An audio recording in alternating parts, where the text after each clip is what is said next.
Well, hello, how you doing? This is the S. Anthony Says podcast. This is the S. Anthony Thomas, and this is episode number 307. But this episode is going to be a little bit different. This isn't a new episode. Well, it's new to you. A lot of times people have written to me and asked me, what did I do with the stuff that I cut out of the show that was good enough to be in the show, but just got chopped out for time constraints and things of that nature. Well, my friends, it doesn't happen to me much because usually if I have to cut something out of the show, I usually do it even before I get into the recording process. And then if it's an idea that I think's good, I'll use it later on if it's applicable. But in this particular case, what I did do was I found some segments that I had recorded, but I had to take out that I thought were good enough to be in the show. But for whatever reason, because of time, I had to chop them out. So this is an episode I'm going to call Outtakes and Extras. So it's going to be about 2 hours or so. I believe you're going to enjoy it, but this is what it is. It's about 2 hours of stuff that was good enough to be in the show, but never made it into a show. And now I've taken them all and put them into one show, which is this one. I believe you're going to enjoy it. So here you go. Episode number 307, the Outtakes and Extras show. Oh yeah. Have you ever run across a guy or a gal that's a part of your friends that you love to death, but they're just not funny at all? And they try to be funny, and they should never in life try to be funny. You know, you love that person, man. And when they're funny, it's usually they're funny by accident. And they know, okay, that was funny by accident. I'm not going to try. It's like somebody that hits a half-court shot. You're not going to try to rely on that half-court shot on a regular basis. He just threw the ball up, and it went through the basket. Yay, you won the game that time. But let's be honest, this guy's there for defense and rebounding. Stop trying to take jump shots. You're not a jump shooter. Well, it's the same thing with the friend that's not funny, but they try to be funny, but they should not try to be funny. I have a lot of funny friends.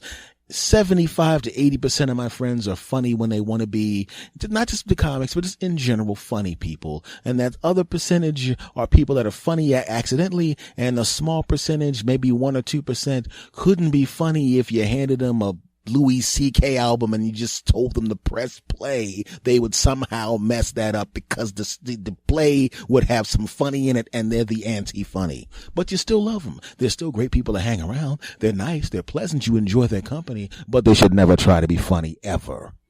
Because you're sitting around with a bunch of friends and you're breaking each other's stones. You know, the kind of stuff that you tease your friends about. You know, your friend's wife is always going antiquing and you break his stones. Yeah, I'll bet she's antiquing. yeah, my wife goes antiquing too. You know, he's not offended by that. You're not really saying anything about his wife. You like his wife. It's more about breaking his stones, you know. And then he talks about your daughter. The only reason your daughter's going to that college far away is because she can't take being around your breath that long.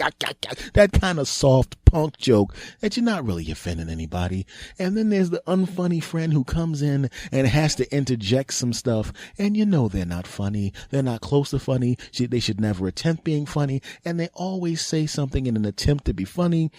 It takes a joke that should have been playful, and it gets real serious. I'm not even going to give you an indication of what they are saying. I'm just going to give you an indication of everybody's reaction to their joke. They have to chime in. Yeah, and let me tell you something. And everyone's like, "Ow! Whoa, dude, uncalled for." Well, I know what you meant, but you're not funny. Stop trying to be funny. And then it just brings everybody else down. There's always that one friend who's not funny and he tries to be funny. You know what I'm saying? And that's one of the things that people don't understand. If you're not funny, don't try to be funny. I mean, how many other things that people are good at and you know you're not good at, but you have to go in and try to be good at it in a situation where you should not try to be good at it? If you have a bunch of friends that are great bowlers and they're starting a bowling team and they're trying to win a trophy, you know what you should do? Get a shirt just like theirs, but not actually bowl. Just hang out with them and root them on. Don't pick up a ball, because you and I both know every time you pick up the ball, it's going to go in the gutter. And you're such a bad bowler that even if you aim for the gutter, it would hit the gutter, jump up out of the gutter, and crack someone across the forehead because you suck. Yeah, I said it. You know, don't even try, you know. If you know you suck at baseball and your friends are great at baseball, you don't want to be on a team. Be the umpire. Be in the stands. Put the bat down, punk, because you and I both know your punk ass, you're not going to be able to hold on to the bat. It's going to slip out of your hands and you're going to crack someone across the forehead because you suck. You've seen that before. You see a band that's awesome and everybody's great. They're all great songwriters. They're all great musicians. There's 4 people in the band. 2 can sing and the other 2 can't sing. And they know they can't sing. And they stay out of the way of the people that can sing. They do what they do. They do their drum solo and their keyboard solo. And they sit in the back during the songs and go, but they don't actually come out with any singing. Why? Because they suck at singing. They're the difference between getting 4.5 stars in Rolling Stone and 2.5 stars in Rolling Stone. They'd get 4.5 stars in Rolling Stone if they shut the hell up and let the 2 dudes that can actually sing, and it's a fantastic album, incredible voices, and those 2 guys in the back who can't sing know better than to start singing, because we take 2 stars away from these bastards if they open their mouths and said anything other than because their punk asses can't sing, but they can write some great songs and they can play an instrument because those bastards really know how to play some instruments. And that's the thing I'm saying, man. If you know you're not good at something, it's okay to not be good at something. You just have to admit that you're not good at something. You don't have to try to act like it. You never see me. I'm telling you, man, and when I know that I'm not good at something, I may attempt it just to find out if I'm good at something. But once the confirmation email is returned from the universe, hello, S. Anthony Thomas, we use your beep. You have an email. Well, let me check the email. Says that I'm really, really bad at this and that I should stop. Signed, God. Okay, well, I guess I'm not going to do it anymore because I'm a sensible person, my friends. But if you know you're bad at something, just put it down. Just stop it. If you're a bad person when it comes to judging character, don't set anybody else up on a blind date. Okay? Because when you visit them at the hospital after they get the duct tape off of themselves and crawl out of the dungeon and they want to punch you in the face because you're going, how the hell did you set me up with that psychopath? And you're going to say, well, I just really thought he liked duct tape and rope. I didn't know why he had so much duct tape and rope in his trunk. And I definitely didn't know why he had that big giant portfolio of pictures of you walking around random streets and a sign that says, I'm going to get him. I'm going to get him. I don't even know why she had that stuff in her car. I didn't know she was crazy, and that's why she got you, buddy. Why are you swinging that? Why are you swinging a bedpan at me? It's okay to admit you're not good at something. You don't have to lie and act like you're good at stuff. You don't have to do it. I don't do it. You shouldn't do it. Don't do it. Segment over. You know what? I think there's something. I think my dentist is jealous of the white strips that I use sometimes. You know what I mean? Because the funny thing about it is when you go to the dentist, I feel really guilty sometimes when between dental appointments I use white strips for my teeth. It's almost like I feel like I'm kind of cheating on the dentist. You know what I mean? Because that's supposed to be the dentist's job. You know what I mean? Because if you go to the dentist and he's a dentist, especially if you've been going to the dentist for a long period of time, they look at your teeth and they know how white your teeth normally are. But if you come back, 4, 5, 6 months later and your teeth are whiter than when you left, they know something's going on. You can see that look in the dentist's face like, you dirty bastard. You dirty teeth whitening bastard. You know daggone well that's my job, and you gonna you must be really brushing your teeth well, buddy. 'Cause your teeth are about 2 shades whiter than they were when you left, man. How'd that happen? I was using some double whitening toothpaste. Oh, really? So just some over-the-counter whitening toothpaste made your teeth that much whiter, yeah. Right. It's almost as if, it's not like I'm in the dental profession and that I understand the science behind it. Oh, yeah, sure. I know what percentage peroxide I use as a professional dental professional. and how much is actually in those over-the-counter toothpaste. And basically, to get your teeth as white as they are right now, you'd have to brush your teeth for 27 hours straight using 4,000 tubes of toothpaste. Not physically possible. Not possible at all. So you mean to tell me, so you're going to, not only you going to be seeing some damn white strips behind my back, you're going to lie to my highly educated face. You're going to make me feel like a dumbass. You're going to make, let me tell you something, punk.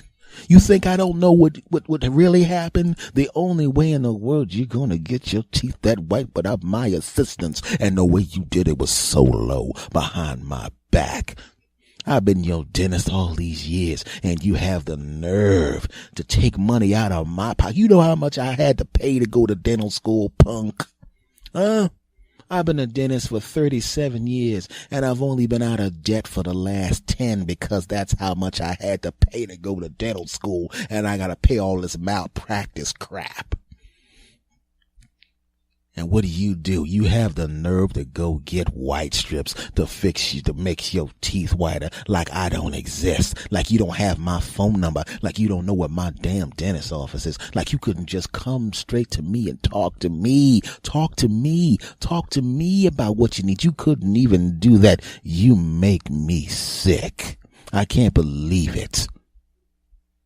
Let me ask you a question. Patience. I would call you Miss Anthony, but apparently we're not close enough where we need to even talk about each other like we're on a first name basis, Mr. Thomas.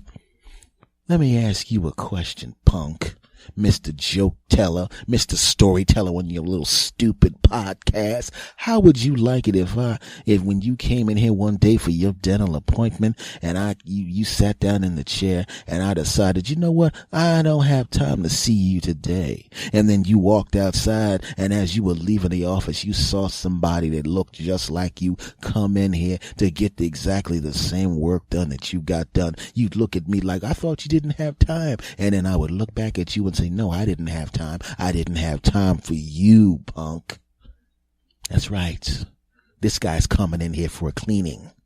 The same cleaning you almost got. Oh yeah, I'm a clean him good. You know that crap I put on the drill bit when it has a little polishing brush? And normally it only takes me about 10 minutes to polish your teeth. Well, I'm going to tell you something, sucker. The guy that looks just like you that's coming in here, I'm going to polish his teeth for 3 times as long. Yeah. And then when he leaves, I'm going to give him 3 toothbrushes and 3 things of that cinnamon crap that I give to you. You can't get the same cinnamon crap from the store because I'm a professional dentist, professional dentist, professional. You make me sick with your little white strips. Let me ask you a question, punk. When you had that abscess in your mouth after you had that accident, you fell and you hit your face. Let me ask you a question. Where were your white strips then, huh? Think your white strips could have stopped that bleeding? How about that time you had your tooth knocked out? You think you could have put some white strips up in that hole in your face to make you look better? I don't think so, punk. I can't believe you gonna see white strips behind my back. You make me sick. Okay, no dentist would ever say that. But I often wondered about that because I remember I did see the dentist before the one that I see now. I asked him about white strips, and he was one of those guys. He literally just kept changing the subject every time I brought it up. Hey, dentist, what about the white stripes? Never heard of them. No, I said white strips. White strips are white strippers? I mean, I really don't think that's an appropriate conversation for the office. I'm like, no, white strips for your teeth. I don't know what you're talking about. Never heard of them. I often wondered about that. But I'll be honest with you, man. I don't necessarily feel I have to give the dentist that much loyalty, man. If you really think about it. That's right. The man gave me a lollipop when I walked out of the office.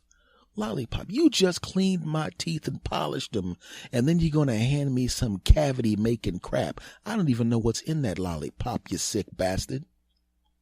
You're probably pissed off not only because of the white strips that I use, but the fact that I haven't had a cavity in about 15 years. You probably don't like it. You're probably pissed off because I haven't been generating enough money for you with my mouth because I brush my teeth properly and floss properly. You don't like that, do you, Mr. Dentist? Huh. I'm probably one of your worst patients because all you got to do is x-ray for the cavities that you know aren't there, looking for the gum disease that you know's not there, looking for the tooth damage that you know's not there. That's right. And I have that little gap in between my two front teeth, and I bet you're dying to close it, aren't you? Huh. Well, you were going to be the one I chose to close it. But guess what, you bastard? Women like it. Now, I could still get it closed. I could give you a little down payment to make payments for a little while and give that money to you. But I don't like your attitude when it comes to the white strips, brother. Maybe that was a test on my part to see what kind of man you are, punk. You gonna go on this long rant trying to tell me how I should run my life and whether or not I should buy white strips for my teeth? Brother, I know you take care of the teeth, but these teeth belong to me, punk. You just work on them. That's right. See, right now, our relationship's changed. I don't like the way you think or the way you talk, punk. I used to think of you as a respectable dentist, somebody I liked and respected. I used to tell my friends and family about how cool my dentist was. But you know what I'm going to call you now? I'm not even going to call you Dr. Johnson anymore. I'm going to call you Tooth Boy from now on. Yeah, that's right. I'm going to call you Tooth Boy. Yeah. In fact, I'm going to use white strips between my next visit. Yeah, that's right. And I'm going to get some, I was looking on the internet and I saw that these little rubber bands you could put around your teeth to pull your teeth closer, to close your tooth gap. I'm not going to use one of those to close it completely. I'm just going to close the gap in my teeth, my two front teeth, just enough to let you know it kind of happened. Enough to make you notice it. And you're going to be sitting there going, you bastard. You spent $49.99 for some punk ass rubber band to move your teeth together when you could have been giving me that money. And I'm going to look at you and go, not only are my teeth way whiter than they were last time, punk, but they're even closer together. What do you think about that, Tooth Boy? Yeah, that's right. And just to teach you a lesson, every time you have one of your dental assistants come in, I'm going to call her doctor, whatever her name is, right in front of you, just so you know that I am capable of calling somebody a doctor, but I choose not to call you Dr. Punk. What do you think of that? Yeah, Tooth Boy. Now I'm going to lay back in this chair and you get to work, punk. And then you lay back in the chair and you remember that this person has sharp objects, drills, and drugs, and they're over your mouth. And you, of course, realize that you should probably apologize for referring to him as Tooth Boy, especially since he just told you don't need your teeth drilled, and he has now begun drilling in your tooth when there was no reason to drill into your tooth. And you kind of get the feeling he was not telling you the truth when he said there was no Novocaine left. And you're wondering why he's now strapped your arms and legs down in the chair and asking you if you were familiar with the film Marathon Man, and you realize you really done messed up really badly. So this is a message to my dentist if somehow he finds the Patreon account and listening to the Patreon supported version of the podcast, which this is. I want to let you know, for the record, I was talking about a dentist that I had for you. You personally are an incredible dentist, and none of this stuff applies to you. Segment over. Guys, are you like me? Are you glad winter is done, over with, dead, kaput? I didn't like the fact that the last day of winter before spring came out, it decided to snow on the last day. What an asshole you are, person nature. I don't want to say mother nature because I don't want to blame mothers. I don't want to say father nature because no one ever says father nature. I'll just say person nature. I don't like you. But what I do like about the snow... See, here's something I want to say. See, to me, when I watch a snow report, especially if it's a surprise. Like, say, for the sake of argument, the weather has been one way or the other for such a long period of time that the weather becomes kind of white noise in the background and you're not really paying attention to it. You don't care what the hell they're talking about. And then all of a sudden, out of nowhere, you get that, there's a blizzard coming. And you're going, well, what? Because you figure, somehow in your mind, you figure that everything in life, there's a build up to it. You know, everything else in life, there's a build up to it. When you're gaining weight, oh, I'm gaining a little weight. When you're losing weight, hey, I've lost a little weight. Hey, this is happening. That's happening. It's always kind of a step process from one thing to another. But now, the weather decides one time, you know what? Let's snow in the bastards. And bang, here comes a snowstorm out of nowhere. You know, it's like when that person that you don't like, that you don't want around, that has not been around for a long period of time, and then all of a sudden out of nowhere you find out through the grapevine that the bastard's going to come visit you or going to be in the area, and you know if they're in the area they're going to come visit you and you don't want that crap. You know, it's like getting a weather warning. Frank the asshole's coming. Ah, shit. Because this is the same thing when you get that report from the person and the meteorologist when it comes to the blizzard. The blizzard isn't even there yet, and you're already pissed off because you know just the simple fact that they're telling you that the blizzard is coming means you have to do a whole lot of stuff to prepare yourself for when that crap comes. Right? When asshole is coming and you know he's coming to ruin your damn life, you already going, oh, not this guy. I got a dinner party coming. And that's right around when he's arriving in town. And I got some people and some business and he's going to show up and ask dumb questions and get drunk and be a douche and do that, this, that. And you're already pissed off and your blood pressure's already going up and his punk ass isn't even in the state yet. It's the same thing when they come on with those blizzard warnings and they're warning you about the blizzard that's coming and you don't want the blizzard to come because you're already contemplating all of the horrible things that are going to start happening in you as a result of the blizzard. You already know you had planned on going shopping anyway, but now you know every loser in the world is going to be in the store buying 10 loaves of bread and 75 jars of freaking jelly, and then they're never going to eat it, and you know they're never going to eat it, and they're probably never going to even need it, but they're going to take it out and you can't use it, and they're going to take up all the shovels that their punk asses are probably not even going to use in the first place. And they're going to be doing all sorts of crap. And then, of course, because they do that crap, you have to buy the crap. Now, you have to buy 27 loaves of bread and 75 cans of Spam and 800 gallons of water and all of that stupid crap that you're never actually going to have to use in the first place. The kind of stuff that just sits there until it goes bad. Just kidding. That stuff can't go bad. You know what I'm talking about.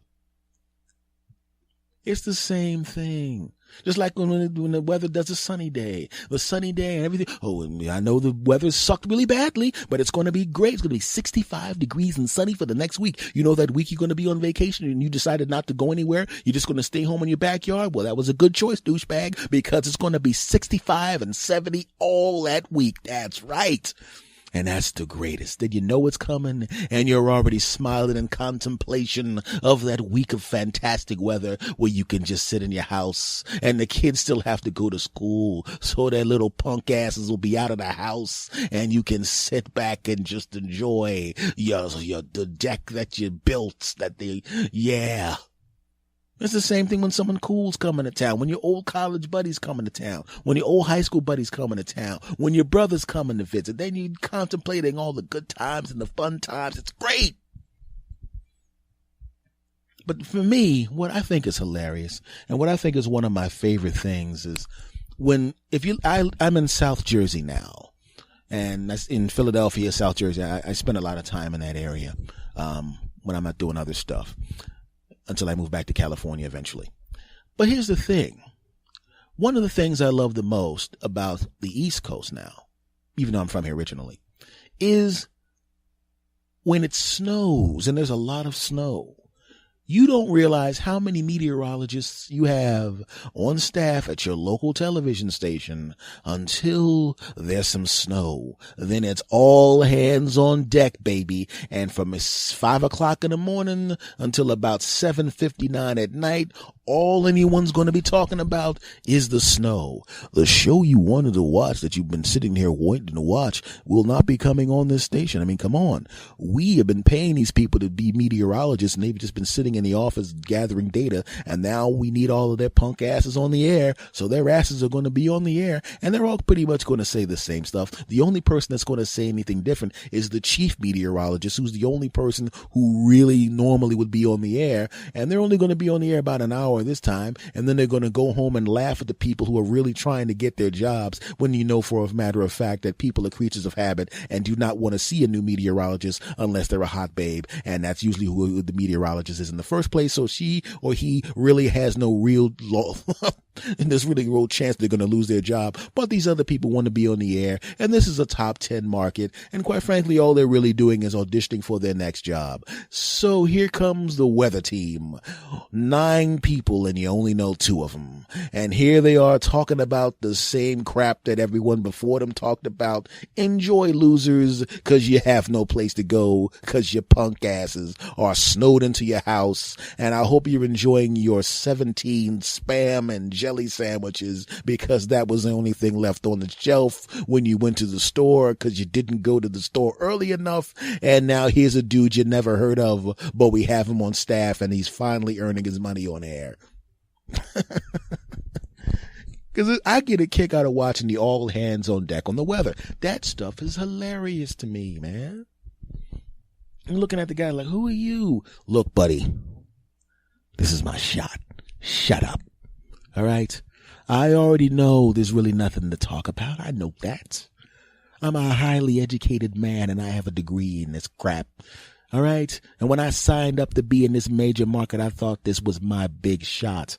This is the 5th largest television market in the country. You can't really, anything that's not New York or Los Angeles is basically just a lateral move. Chicago, Houston, it's all the same crap. They're all roughly the same size and have the same impact. They're all just not New York and Los Angeles. But I'm telling you right now, punk, I'm not going back to Florida. Florida's a wonderful place, but I'm getting sick and tired of seeing 80 degrees and sunny and watch out for the alligators and all of that crap. I want to be where the action is. Well, not where the real action is. I don't want to go anywhere but some damn tornadoes, because just right now they have me standing up to my neck in snow with this stupid ruler, which is only 12 inches long, and I'm 6'4", and the snow's up to my chest, and I'm going, why do you hand me a ruler, jackass, when you know that the snow's 5.5 feet high? What the hell am I holding this for? Because they didn't even have any supplies to be prepared for this type of snow. But I'm standing out here like a jackass anyway, and I'm going to take my shot, punk. I'm going to make sure that I get to move to Chicago, or I get to do the Houston area or some crap like that. It doesn't matter. Somewhere I'm going to be the chief meteorologist, and this is my shot. Now back up, punk. Go. You're on the air. Hi, I'm Frank Handsome. You know, it's really cold outside right now, what with it being winter and all. And in addition to that, even though you could probably look out your window and realize that we have 4 feet of snow, I'm going to wear a suit with actual measurements on it, and I'm going to step into the snowbank. Well, what a coincidence. Even though we already told you it was 4 feet of snow, and you walked out of your house and saw that it was 4 feet of snow, and we've been telling you for the past 5 days it's going to be 4 feet of snow. If you notice, I stood in the snow, and right around the 4-foot mark on my suit that has the measurements, it says 4 feet. I know what you're probably thinking. Why am I standing out here telling you something you already know? Well, let me tell you the same thing I told that guy before the cameras came on. I'm trying to move to a market where I could be the chief meteorologist, punks. Okay? You think I want to be standing out here in this damn snow? Huh? You think I spent 4 years in school to go to college and I went to get a degree in this crap because I wanted to be standing in snow like a sucker? I have 5 PhDs, damn it, and I should be the chief meteorologist, not that punk over there who just got a certificate. I'm a damn scientist. I actually have letters from NASA. Yes, I would make more money, but I wouldn't be on the air. You get laid by being on the air, not being some brilliant genius over at NASA. Yeah, I want some star stuff, damn it. I want to move to New York or Los Angeles. I probably should not be saying this on the air, because now this is going to be a viral video called Crazy Meteorologist Flips Out and Tries to, wait a minute, as it turns out, that might actually help my career if I flip out like a jackass on the air, because then it'll go viral. Everyone will see it. I'm good looking and tall. You know what? As it turns out, I'm going to now say some stuff on the air that's going to make this go even more viral and make me more famous. Booga, booga, booga, blah, blah, blah, blah, blah, blah, blah. See, how about that? I'm crazy. crazy. I'm crazy. Okay, that ought to get it viral. And in about a week and a half, it'll have 17 million hits. I'll be getting interviewed on several shows as the wacky meteorologist. Welcome to New York, my friend. Welcome to New York. In fact, I quit already because I already know I'm going to be a star. Hey, whatever, I don't even remember what town this is anymore. Guess what? There's lots of snow. Get over it, dickheads. It happens every year. I'm out of here. Okay, that never actually happened, but it would be kind of fun. I get a kick out of watching the snow forecasts and watching everybody stand out there with their little stupid rulers and 7 inches of snow. See, look, I stuck a ruler in it. It's fun. It's white noise in the background. And some of those meteorologist ladies are hot as hell, and they don't get a chance to be on air to be ogled by me. And they get their chance to be ogled by me because why would they worry about their professional careers and the fact that they're highly intelligent, highly developed human beings?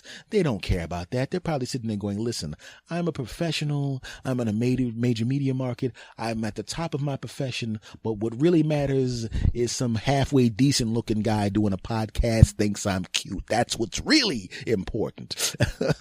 At least that's what goes on in my mind. Don't judge me, punks.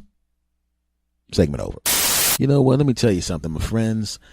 I'm a friend of a couple, and they're good people, and they have 3 kids right now, and they keep talking to me, and they always complain about how they can't get any time alone to get it on so they can, because they have 3 kids, and they just sit there making excuses for their kids. Well, they're kids, and kids need attention, and, we really would like to be together and enjoy each other as man and a wife, like we did before the kids were there, but the kids, they're always in the way, but, they're just being kids, and I'm thinking, you know what, you need to stop making excuses for your little stinking kids. I'm telling you right now, I don't think it's a coincidence. They keep talking about how every time they think they got their kids to sleep, and as soon as they start getting ready to get it on, all of a sudden one of the kids starts crying, or the one that comes crawling down the hallway and starts making noise and interrupting them, or one of them always wants to sleep in the bed with them. Come on.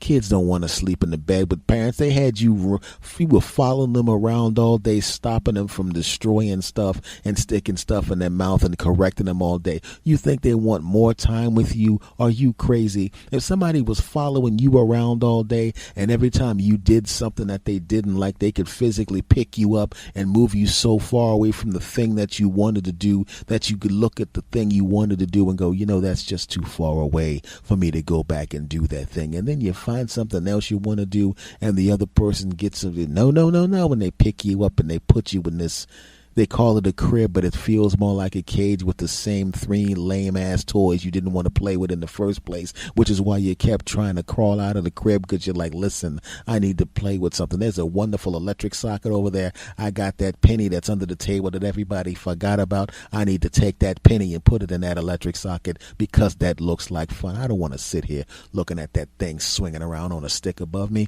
I don't have time for that lame-ass crap. Those kids don't want to be around your punk ass. You know that. Come on. And everybody's always surprised by the cognitive leaps that children have. Let me tell you something right now.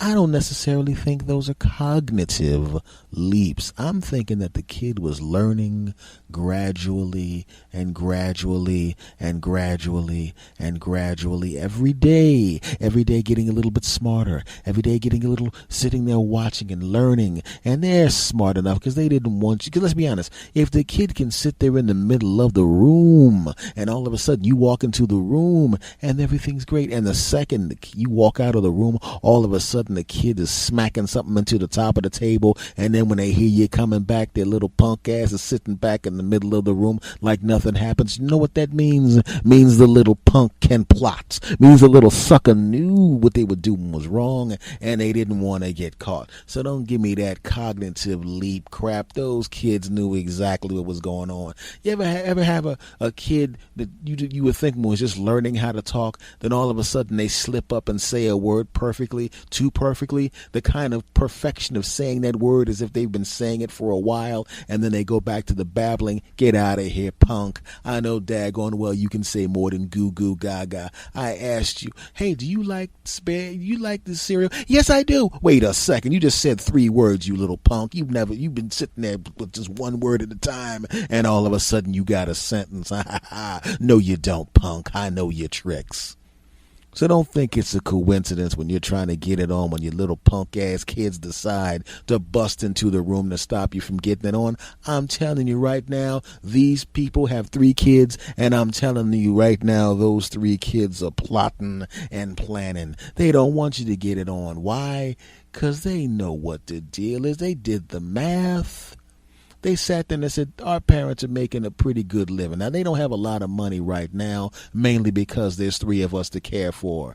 But if these 2 large people get it on again, they're going to have another one of us. And then we're going to have to take this inheritance and split it 4 ways. Oh, hell no. 3 ways is enough, not 4 ways. And for all I know, they could get it on and have twins or triplets. Because we have twins and triplets in the family. And then let's say worst case scenario, triplets. And then all of a sudden, all of the money that the 3 of us are going to get gets cut in half. Oh, hell no. I know I would love my brother or sister if they were to arrive, and I wouldn't want to shoot them.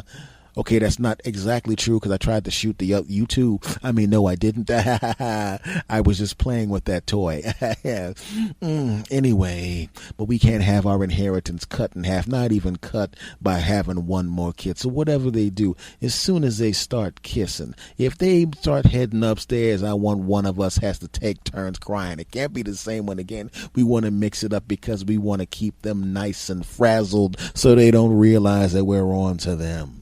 Every time and if they try that date night crap, I don't think so, punk. Because if you're out of the house, we can't stop you from getting it on. So we're not even going to let you leave the house. That's right. If the babysitter picks us up, we're going to cry hysterically. And every time you try to walk for the door, we're going to stick both of our arms out as if to say, pick me up. And then you're going to feel guilty. You may be able to even get to the dinner. You may be able to get to the dinner. You may even get to the hotel room and start feeling each other up, but eventually you're going to call back to see how we're doing, and the second we hear that damn phone rings, we're going to go absolutely ape shit crazy, so you can't stop thinking about us, and you definitely ain't going to start thinking about getting it on, and you bring your old punk asses back to the house without getting it on, and our inheritances will be intact. That's right. And hey, Mom, I know you feel a little insecure sometimes. You gained a little bit of weight. Doesn't bother Dad. I see the way he looks at you. But you know what? I'm not going to eat my food, all that food with the sugar in it. And you're going to have to eat some of it. And then I'm going to want ice cream all the time. And then you're going to want ice cream. And you're going to gain like 4 pounds, which really doesn't matter to anybody else. But I'm going to make you feel insecure by patting your stomach all the time. Even though most people will say you look great, just the simple fact that I do that's going to play on your insecurities, and I'm not going to let you go to the gym to try to make yourself feel better even though you look great. But I don't want you to feel that way, because the more attractive you feel, the more attractive you'll be. Then Dad's going to want to jump on top of you, and there's the potential of cutting into our money. I don't think so, woman. Yeah, that's right. And Dad, I know what you're thinking. You're a dude. You're looking at Mom. I see what the deal is. I know how I got here. I used to be in your balls, punk. I was a part of you. I know how you think. Half of me was in your balls, punk. So I know what you're thinking. I'm the oldest child, punk. I know what the deal is. So let's go outside and play football, Dad. Yeah. Oh, that's right. You don't need that cup, Dad. I'm definitely not going to throw this football and hit you in the balls, or as I like to call them, the inheritance messer-uppers. And got you right in the balls, Dad. Ha ha ha. Yeah, walk it off, old man. Walk it off. Bet you won't be thinking about trying to get Mom pregnant after this. After I hit you in the balls with that football, old man. Yeah, that's right. Hey, Dad. I see Dad's looking at Mom again. You know what I think we need to do, Dad? You and I need to play a little baseball. No, not the wiffle ball. Get the really hard baseball right there, yeah. I've been practicing my targeted hitting, Dad. You'll never guess where the fifth pitch is going. Oh, I'm going to miss a couple of times to make it look good.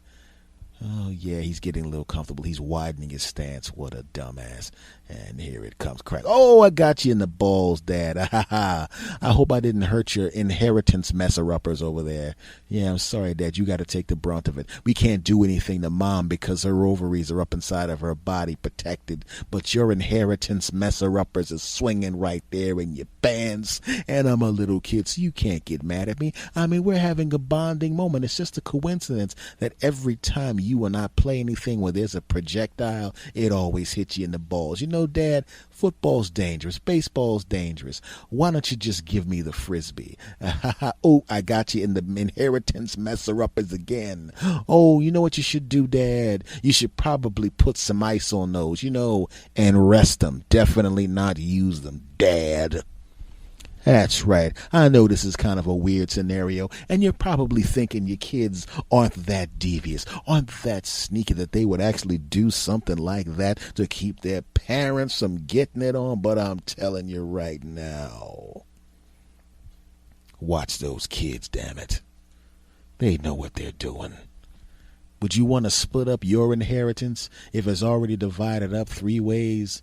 Just because she looks good to you, Dad? It's not about you, punk. It's not about you, old man. If you really think about it, since there's only 2 of you, you didn't need to have 3 kids. All you needed to do was have me and 1 more kid to just replace yourselves when you get old, dry up, and die. But as a smart ass like you two, you had 3 kids. But that's okay. Not a big deal. I don't mind having my inheritance divvied up a little bit more. But if you think you and Mom are going to make some more kids and cut into my bread and my sister's bread and my other brother's bread, you're crazy. Maybe we can't get the old woman with projectiles.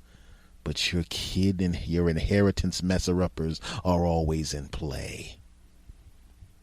And then after I said all of that to them, they went, S, have you been awake more than 20 hours? And I said, yes, I have. And they said, you know what, maybe you should go to sleep here and not drive home because we asked you for advice and now you're scaring us with the stuff that you said. And I said, I'm kind of scaring myself too.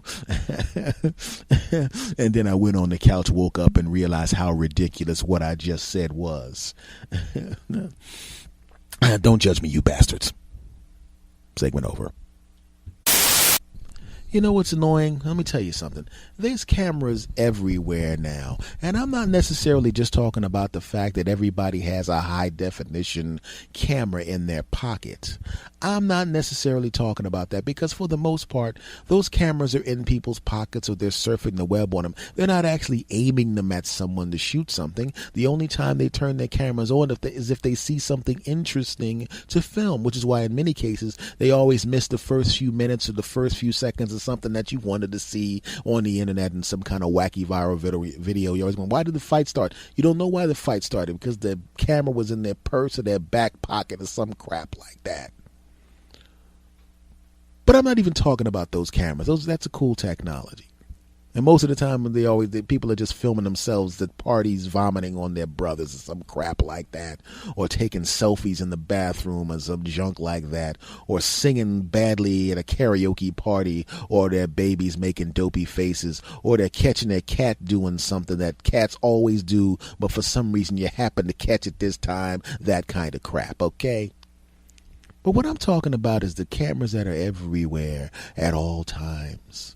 And the only reason that we have cameras everywhere at all times is because of criminals. If nobody was stealing crap, people wouldn't be putting those cameras up. Yeah, that's right.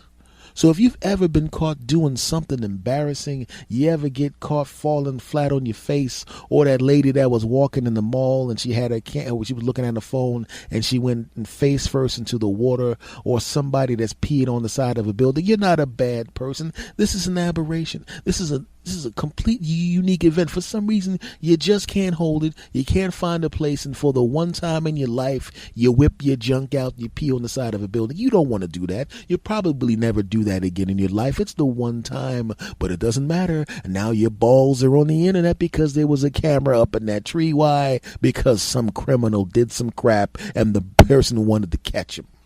That camera's only there because of the criminals. Yeah, that's right.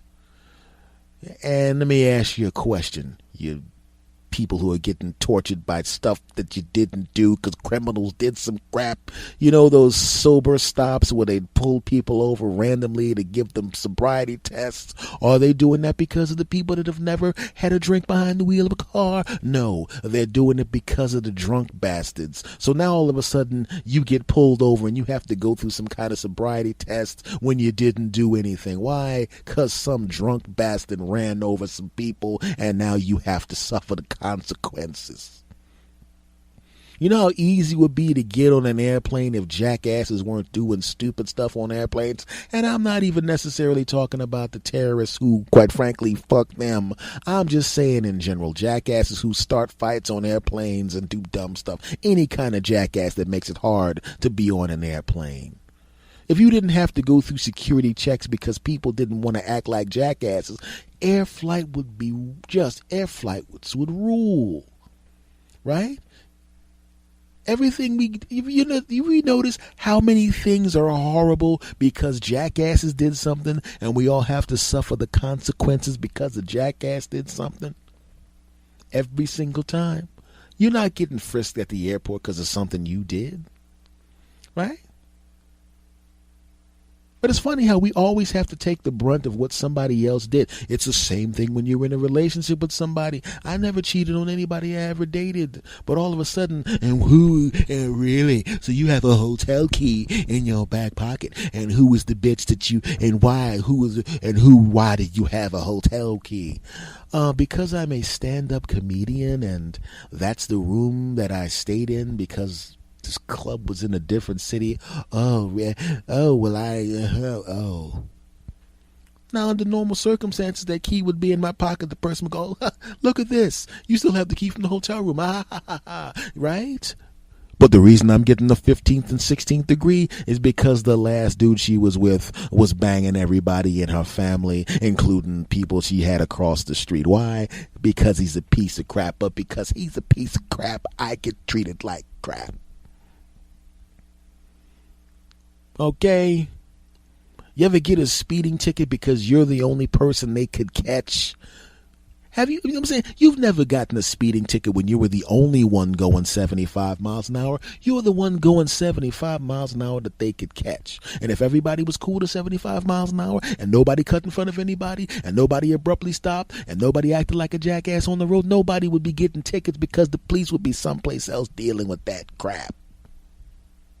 So I just want to say one thing, damn it. I want to start not only a snitching campaign, I want to start a pre-snitching campaign. Now, you're probably going, S-Machine, what is a pre-snitching campaign? See, a snitching campaign is snitching on somebody after they did stuff. But a lot of times people know that a person's about to do something bad.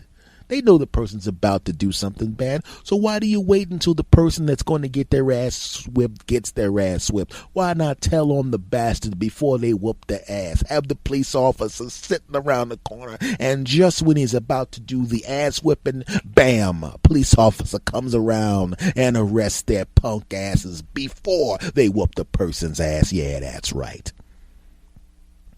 Right? I don't like people tattletaling on people, but I'm telling you right now, wouldn't it be just awesome if there was a jackass driving aggressively and you could just pick up the phone and record the bastard, email a picture of this person being a jackass on the road, driving aggressively, tailgating, cutting people off, acting like an ass, doing all sorts of stuff, threatening people. Then all of a sudden that piece of shit goes home thinking everything's cool, and all of a sudden they check the mail and there's a bunch of tickets for being a dick. Yeah, that's right. I said it, punks. You gotta get people before they become jackasses, because once they become jackasses, it's a steady train of jackassedness that you have to deal with. Yeah, that's right. If you had a guy that's out there cheating on women, and you know women, you know what a guy looks like that's cheating, you should never bang him. You should give him a penalty box, a no buttocks penalty box. Every time a guy cheats on a woman, whether she be a good woman or, or just any kind of cheating, every woman in the world should get a picture of the bastard, and he should be put in the no buttocks penalty box. That's right. Every time he thinks he's about to get some delicious buttocks, make his punk ass go to the penalty box. And I hope the woman he wants to have sex with walks in front of him with the bikini, and he's like, oh man, I to get, and she's going, no, punk, you don't get any of this delicious buttocks. You cheated on a woman, so for the next 14 women you approach, you can't have sex with them. You have to go to the no buttocks penalty box, punk. That's the only way you're going to ever let a person learn, right? If you got a dog, what happens to the dog? The dog wets the carpet. What do? You put the dog's nose in the piss and you pop the dog on the nose with a newspaper. Okay, maybe no one does that anymore because that's animal abuse, but I'm sure something is happening to stop the bad behavior. I don't know what it is. I'm not the dog whisperer. I'm a podcaster, you silly bastard. Okay? So I don't know exactly how that's done. I couldn't tell you how it's done. I'd like to be able to tell you how it's done, but I don't know how to tell you how it's done. All I know is that they need to be punished before they get into any kind of bad stuff. There should be no side women, and there should be no side men. And if you are a side woman or a side man, you should reform and be a side narc. That's right. As soon as they climb on top of you about to get it on, you jump up really quickly and say, gotcha. You're not going to go to the no buttocks penalty box, and you're not going to be able to get it on with anybody. Yeah, that's right, punk. So what I'm saying right now is we got to make sure that what we do is we got to make sure we pre-snitch on people before they get an opportunity to do anything. If they're about to commit a crime, you need to go and tell on them. You understand what I'm saying? Yeah, that's right. If they're about to cheat on anybody, you got to tell on them before they go cheating on anybody. It's got to happen. It's got to happen, damn it. Because I'm getting tired of having to deal with the penalties of other people doing stuff, and then we get in trouble for it. Hell no. I don't think so. So all I'm saying is, listen, people. We need to pre-snitch on people. And when it comes to cheaters, people who can get other people pregnant, people who can damage relationships, people who can spread diseases, we got to take those bastards and put them into the no buttocks penalty box where they get no delicious buttocks. Yeah, that's right. I said it. Because why do they always take away somebody's, they always wait until somebody does something really, really horrible before they take away a person's license? Why you got to wait until somebody crashes into something? Right? Isn't tailgating potentially dangerous? Isn't tailgating like taking a baseball bat and swinging it at somebody's head? Well, I wasn't intending on hitting him. I just wanted to swing it really close to his head. I didn't want to hit him, but you could have hit him. It's almost as bad as hitting him. Right? Because if you had the baseball bat and you weren't swinging it or anywhere near the person's head, there was no chance of him getting hit in the head with the baseball bat. But if you walk by his head and you start swinging the baseball bat with vicious intent, but you didn't intend, you only wanted to get close to him. You only wanted to make a point, but you could have hit him in the head. That's all I'm saying. If you tailgate, your punk ass should have your license taken away. You should be in the no driving penalty box, punk. Yeah, that's right. So all I'm saying is we got to put people in the penalty box and we got to pre-snitch on people. Yeah, that's right. I said it. Maybe it sounds weird that I'm saying it, but I don't care if it's weird. That's what we got to do, damn it. Yeah, that's right. I'm just trying to make the world a better place. And at the end of this segment, I would like to say right now that I'm announcing my candidacy for the presidency of the United States of America. Segment over. Can I ask you this? Do you work out at home?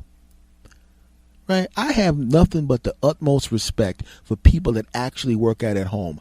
And I used to be one of those dudes. Because when I bought my equipment a long time ago, I used to use that crap religiously. Not only did I use it every day, I used it every morning, afternoon, and night. That's right, punks. But the funny thing about it is I have a friend that goes to a gym and he likes to work out with me because it's fun, because we're buddies. And the funny thing about it is I will work out there and walk right past the stuff I have in the house. I only go to the gym a couple of days a week, maybe a few times a month with the cat because I can't do it all the time. But for some reason, even though I'm not working out enough, in my mind, I worked out. Keep in mind, there's stuff right next to the bed. There's weights. I can actually take 15 steps, and I got weights, bike, stair machine, weight bench, all of that stuff, kettlebells sitting right there. And guess who doesn't touch them? Yours truly. I act like it's almost like they're invisible. It's like if somebody comes over to my house, they happen to be upstairs, I'm not paying attention, and I kick one of the kettlebells and my foot starts bleeding, and I look down. My foot's bleeding. What the hell happened? You kicked the kettlebell. You should pay more attention. Kettlebell? Where's the kettlebell? It's right there in front of you. I can't see it, and you turn around and trip over the treadmill. I'm falling down. What is going on? I don't drink. Why am I falling down as if I tripped over something? You did trip over something. You tripped over your treadmill. What treadmill? The one right there. I don't have a treadmill. Yes, you do. You're laying on it right now, you dumb bastard. I don't know what you're talking about. I've never heard of such a thing. Really? When you were in the gym last time, what was it that you were running on for 45 minutes? The treadmill. So you're aware of the fact that treadmills exist? Of course I'm aware of the fact that treadmills exist. What kind of stupid question is that? I know what a treadmill is. Well, you're laying on a treadmill right now with a bloody foot because you kicked the kettlebell and you fell down and tripped over the treadmill in your own house. Dude, is there something wrong with you? There is no treadmill and kettlebell in my house right now. Because that's what happens, you dumb bastards. We walk right by the equipment we have in the house. Spent money on it. Won't use it. Why? Because everybody knows when you work out at home, it doesn't really count. Right? Workouts at home don't mean anything. It only counts when you do it outside of the house, which is the exact opposite of what happens with food. The only food that puts calories in your stomach and makes your ass the size of a house is the food that you eat outside. The fact that you came home, and the fact that you came home and all of a sudden you ate 6 slices of cake inside the house, that doesn't count. Only the stuff you ate outside the house counts. Okay, right? Isn't that how it works? No, that's not how it works. But that's how we act like it works. You could see somebody outside the house, and they're buying stuff at Salad Works, and they're buying salads, and they're having diet water and sprout sandwiches and low-calorie ice cubes in there, and all of a sudden they come home. I did good. I had a salad with low-calorie ice cubes, sprout juice, and diet water. I did great. And they're telling you why they're sitting next to you on the couch eating Chinese food as they shake MSG on it from a can of MSG that they've had in the basement for years, as they finish that off and top it off with cupcakes with lard on it. But it doesn't count because we ate it here. If it was eaten outside the house, those calories count, but it doesn't count when we're in the house. Nothing counts when we're in the house. Exercise doesn't count when we're in the house. Cupcakes with lard centers with bacon on top of them that we eat for breakfast, that doesn't count because it was eaten in the house. Why? Because people are crazy. So I know, you know what I'm talking about. Come on, don't act like you don't know what I mean.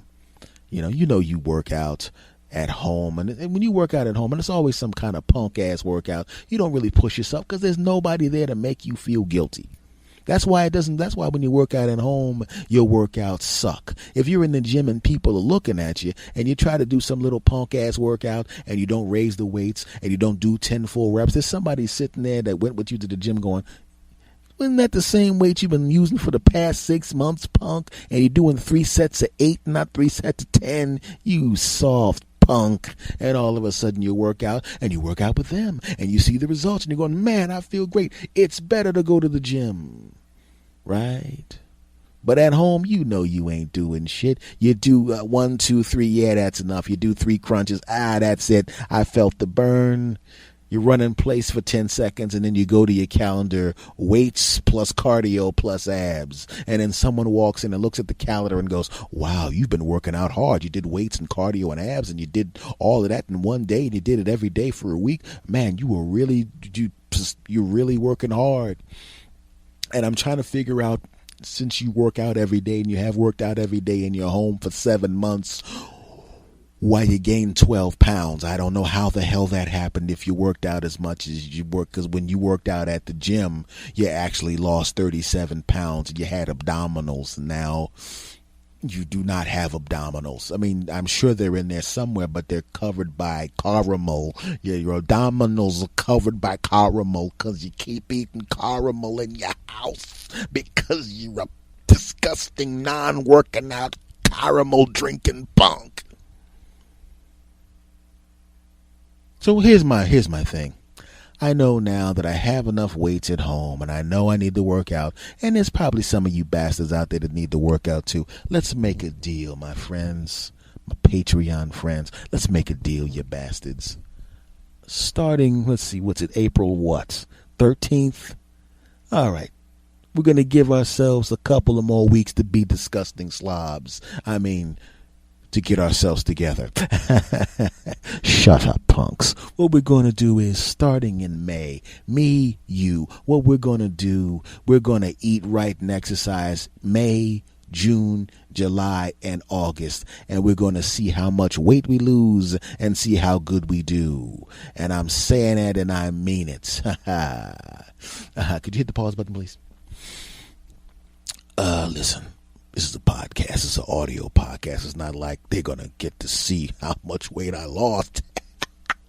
In fact, if you notice, I didn't even tell them what my start weight was. So, I could always, whatever weight I am, I could always just say that my previous weight was 40 pounds more. And then they'll be like, wow, this guy was really disciplined. He lost 10 pounds a month for 4 months. What a disciplined guy. This guy's the greatest. And I'm going to go, yeah, sometimes, you got to put that work in to get to where you are. Because if you tell people you were 40 pounds heavier, no matter what weight you are, they're going to go, man, you look great. Even if you don't look great, they're going to say to you, man, you look great, because they must go, man, he looks like that, but with 40 more pounds, he must have really been gross. So what I'm going to say is that he looks great, and hopefully that will encourage his punk ass to keep doing whatever he did to lose the 40 pounds, all the while they don't know you didn't lose shit, but it doesn't matter because you got a free compliment. Segment over. Folks, let me ask you a question. I'm actually improving my health as much as possible. I'm working out. I'm trying to get back in shape because I want to live a nice, long, healthy life. And it has nothing to do with the fact that I want to get it on with lots of babes. Shut up. Anyway, so I go to the doctor's office, and my doctor is a wonderful doctor, and she's a very, very thorough doctor. She's one of those doctors that's into preventative medicine, and I respect that. I respect the fact that a doctor's like, why should I wait till you get sick and heal you when I can make sure you don't get sick in the first place? So she's the kind of person that will make you take tests to make sure everything's cool so nothing actually happens. So she sends me out for a stress test. And I don't know if you've ever had a stress test, and I had never been to a place to have a stress test, but it's an interesting experience. I'll put it to you this way. They say, well, be prepared to be here for 3 hours. I'm going, 3 hours? The hell I got to be here for 3 hours for? Now, you're not actually going to be there for 3 hours. You're probably going to be there for about an hour and a half at the most. But they tell you that crap so you can't whine like a punk if somehow you are stuck there that long. Just giving you a heads up. So I walk in there, and the first thing they do is they make you take your clothes off and get in your drawers, and you run on a treadmill. And that's not a big deal. And they basically want to give, we're going to measure this and see if your heart rate is that, and we're going to check this and we're going to check that. And I don't want to be on the treadmill. I'm in there with this doctor who has the sense of humor of a chair. If you took a chair someplace that removes the sense of humor from a chair. And it was just, oh God, and I was like, it's just, it's just like a dry thing. And it's like, I don't want to be there. So I'm running on the treadmill, and I'm exhausted after about 6 minutes of running on the treadmill, because you run on the treadmill, and the first thing they do is they raise the treadmill up.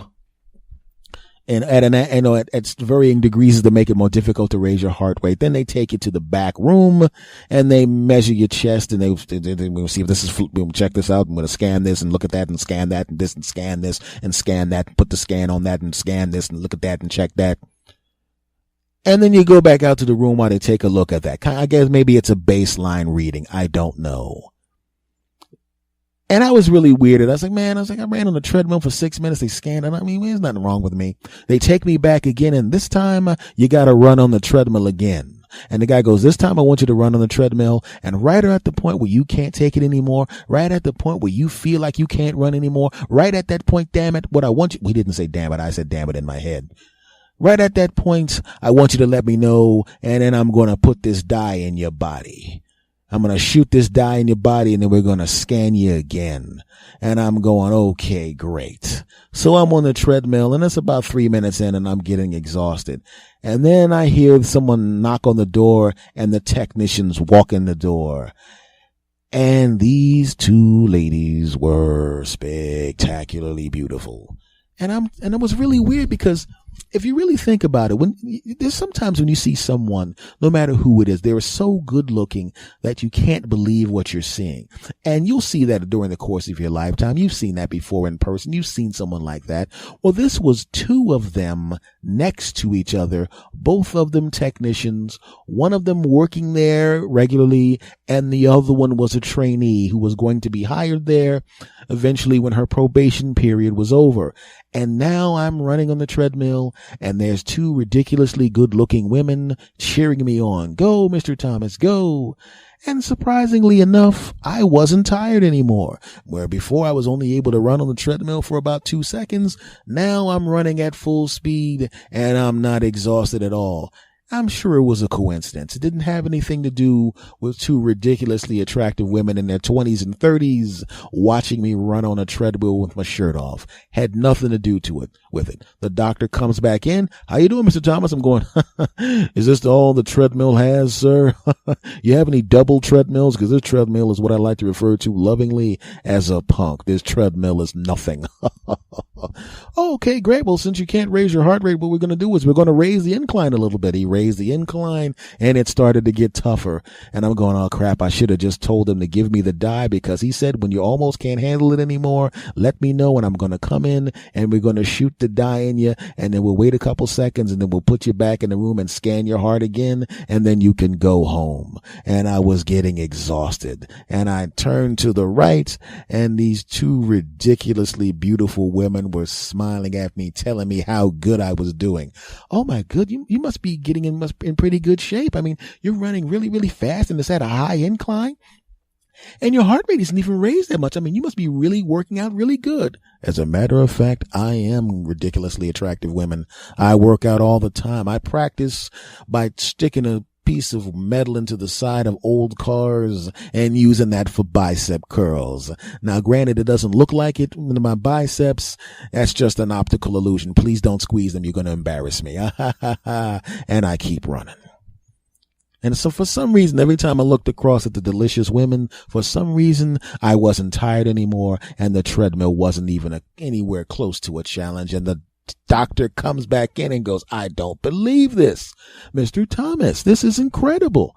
I mean, the first time you ran on the treadmill, you only ran about 4 minutes. You were drenching with sweat. Now you've been running on the treadmill for 14 minutes, and your heart rate it's only raised a little. Let me raise the incline some more. And now he's raising the incline, and now the incline is raised so high, I actually have to grab the bar on the front of the treadmill. And I look back over after the two delicious women. I'm going, how you doing, ladies? And I'm making it a point not to sound like I'm out of breath, but this time my heart rate's going up, but it's not going up enough. And I'm looking at them and like, hey, ladies, I don't know. You know what you should do, ladies? Why don't you go back out there and tell the doctor, to raise it, to just turn the treadmill off, staple it to the wall, and I'll run on this treadmill while I'm completely horizontal, because I can do that. You're doing so good, Mr. Thomas. And at some point, my body goes, listen, these women are probably married to dudes that look good. You have no chance whatsoever. Why did you take your shirt off, pudding belly, put your shirt back on, and then tell the doctor to come back in here and put the dye in us before we die right in front of them? And I say, you know what, ladies? I don't want to waste the doctor's time. I don't really need him to come back in here, but just tell the doctor to come back in here and shoot the dye in my arm. Not that I need it, because I've been in such incredible shape, the kind of shape that an attractive woman such as either one of you would want to have babies with. I did not say that. So the doctor comes back in, and now I'm completely exhausted. It's 27 minutes. I should have stopped after 14, but like I said, two delicious women were there. So they put the dye in my arm. I go back into the other room and they check my heart out and then they send me home. Stress test.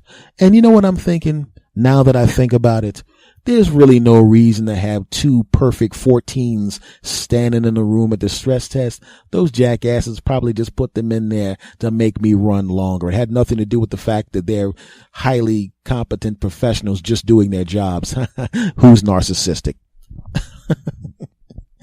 But medical tests to me are really a big pain in the ass because they always make up stuff to make you feel better. You know what I'm saying? Like the ladies that were encouraging me on the treadmill were probably going, let's let this pudding belly bastard feel better about himself.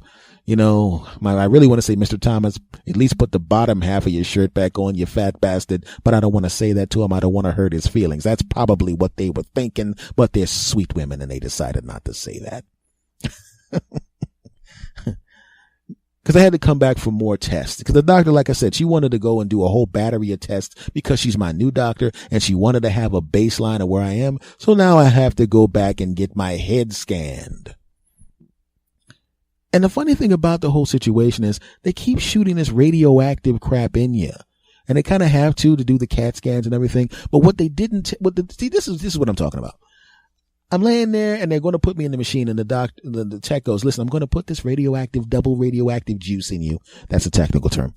And it's going to feel a little warm and tingly.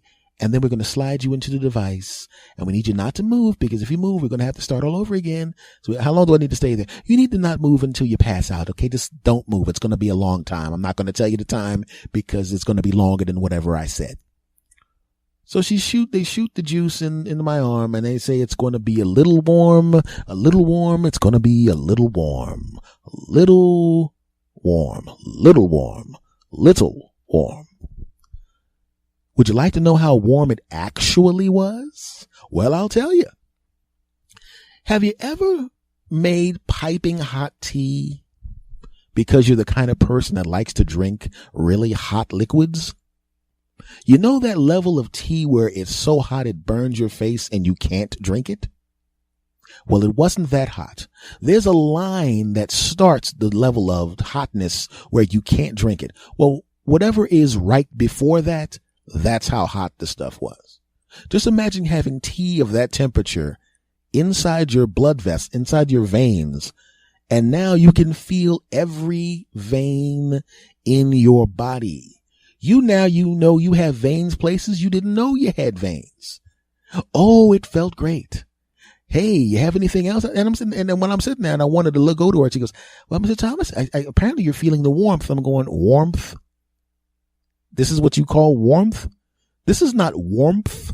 This is, you're burning my ass out. This is hot. I said, what are you going to do? Set me on fire next and tell me it's 60 degrees in here? I'm telling you right now, doctors make crap up.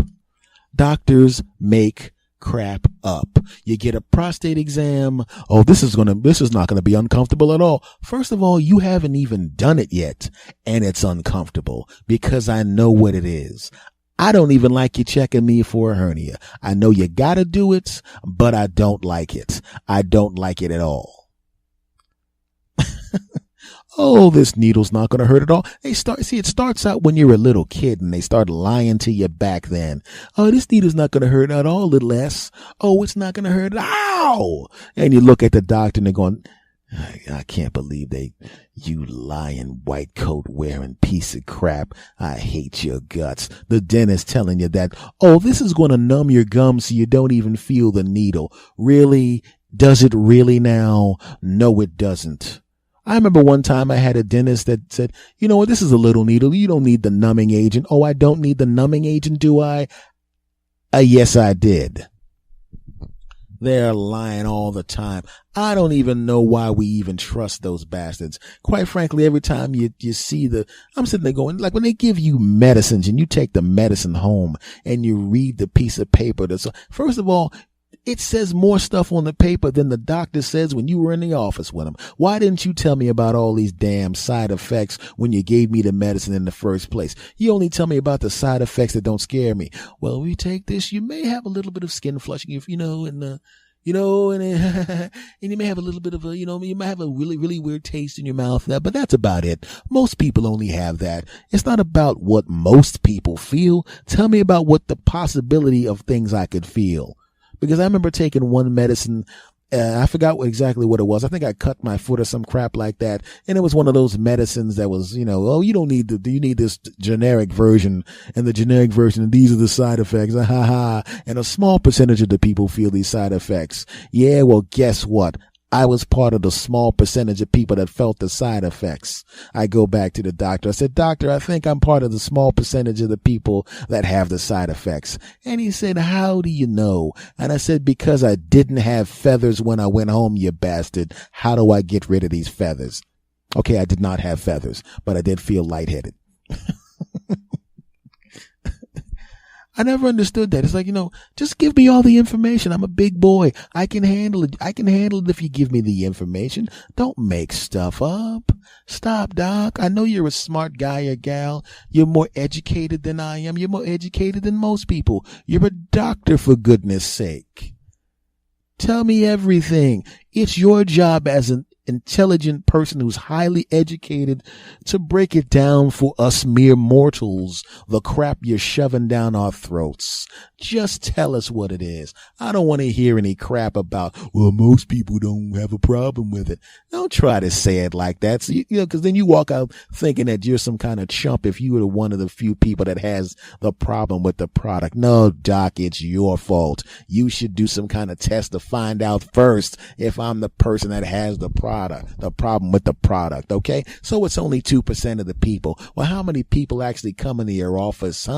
200? Well, then what does that mean? How many people? You do the math, Doc. That's how many people are going to be pissed off at you. But if you told them beforehand, they wouldn't be pissed off because you would have told them, but you didn't tell them and you should have told them. But other than that, I like doctors. I just want doctors to tell us the truth. Come on, Doc. We can handle it. Can you handle it? I can handle it. We all can handle it. Come on, Doc. Level with us. Segment over. You know what's hilarious? You ever have somebody mad at you, really, really mad at you, and you genuinely have no idea why they're upset with you? You just don't. All you know is they were being nice to you. Now they're not being nice to you. I had a girlfriend and her relatives were over her house and they wanted to meet me. They had talked to me on the phone. They already started digging me. They already knew what I looked like. She had sent pictures. They pretty much, the only thing they hadn't done at that point is been in the same room with me. So I walk in and I meet the people and your ass, yeah, and oh, you're cuter than they said. I'm like, thank you, Miss, her last name. And I gave her a hug and I high-fived the dad and hugged the dad, the bro hug. Oh, you're taking good care of my little girl? I said, of course I am. Of course I am. I got all the money you paid me to date her. Oops. Then he laughs and then we go about our business, right? So we're all having a great time and everything. And I'm being very, very cordial and polite to everybody because I normally am. And my girlfriend at the time, because she's around her family, she dressed very, very casual. She's wearing a tank top and shorts. It doesn't matter. Everyone else is a relative and I'm the guy that jumps on top of her on a regular basis. So she felt comfortable just wearing that. It wasn't inappropriate. It was nothing that she couldn't wear outside comfortably. It's nothing that you would go, well, that's inappropriate. But because I'm the dude that gets it on with her, I wanted to jump on top of her every second I saw her in it. And, I'm a dude. So, she, all her yummies is around. I wanted to do, ooh. But I'm a gentleman. And I maintained my composure and plotted on jumping on top of her the second her family got the hell out. So we're in the kitchen. She's making something for someone. I think she was making the grilled cheese sandwiches or something like that. And I walk past her and I see her delicious buttocks. And I look back at her family and they're not looking. And of course, I did what I do. I squeezed on it a little bit, a little squeeze on there. Like one of those sneak ones. And then I continue to walk past her, go to the refrigerator and get the juices to give to everybody. And that was really not a big deal, especially since what I would normally do if they weren't there was jam my hands down, inside the pants. I would go right inside the pants and grab a handful of that sweet ass, you understand? You understand what I'm saying? forget that over the pants crap. These cheeks are for me. And since we were alone, I'm squeezing them. But I didn't do that out of respect for her family. I stayed over the pants, and it was a very light little, yeah.